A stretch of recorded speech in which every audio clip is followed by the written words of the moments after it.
Trivia. Did you know? Professor's Trivia. Mga kaibigan, marami po ang kinikilabutan at halos bumaligtad ang sikmura kapag nagugunita.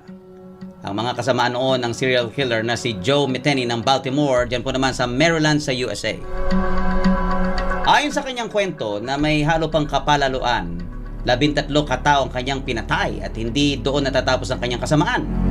Napag-alaman na niluluto pa niya.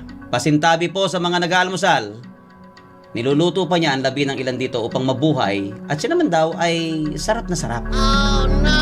Para naman may pagkakitaan, ginawa pa niyang burgers ang iba at saka ibinenta mula sa kanyang itinayong food stand sa mga walang kamalay-malay na customer. Oh no! Kakaiba daw ang ngiti ni Joe habang binabayaran siya ng mga bumibili, lalo na sa sandaling ito'y kainin ng mga naghahangad lang ng masarap na merienda.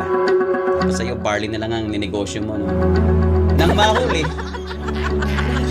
mahuli po ay nahatulan siya ng habang buhay na pagkabilanggo dahilan sa murder, kidnapping at rape.